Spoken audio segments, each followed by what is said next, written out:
Для сотрудников «Ингушэнерго» тишина после стука уже стала привычной. Никто не спешит открывать дверь. Первым в списке должников оказался дом 34 по улице Мальсагова. Общая задолженность жильцов около 200 тысяч рублей. Кроме погашения задолженности, энергетики сверяют данные со счетчика.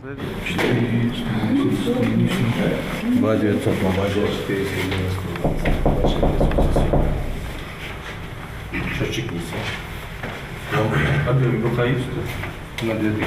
Ответ сразу.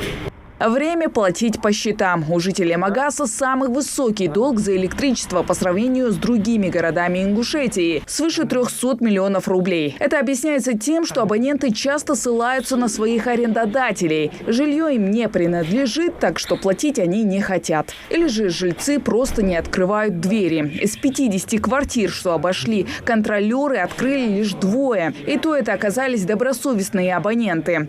Я стараюсь часто платить, если честно. Вот если получается, 2 месяца раз. Но месяц раз не получается, как-то то забываю, то там в отъезде бываю, то как. А так 2 месяца раз обязательно я должна заплатить.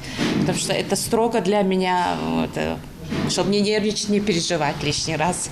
Специалисты каждому пытаются найти свой подход. Но прятаться от контролеров – это не лучший вариант. Если сумма денежных обязательств большая, то выход все равно есть. Погасить задолженность можно частями и даже не выходя из дома. Дополнительно для именно населения, городских и сельских поселений, да, именно потребителей наших, у нас есть специальное мобильное приложение, это «Свет онлайн». Его может каждый потребитель закачать себе в телефон и в телефонном режиме заносить показания прибора учета и там же оплачивать за потребленную электроэнергию.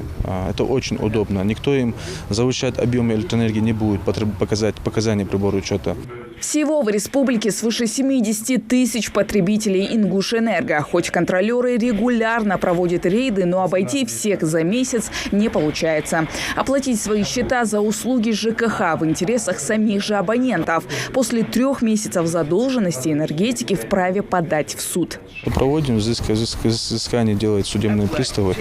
Мы уже на 2021 год всего подали иски на около 4000 абонентов физлиц.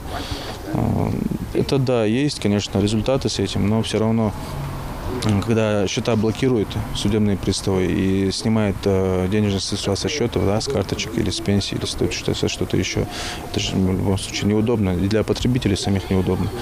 И нам бы не хотелось такие меры предпринимать, но приходится.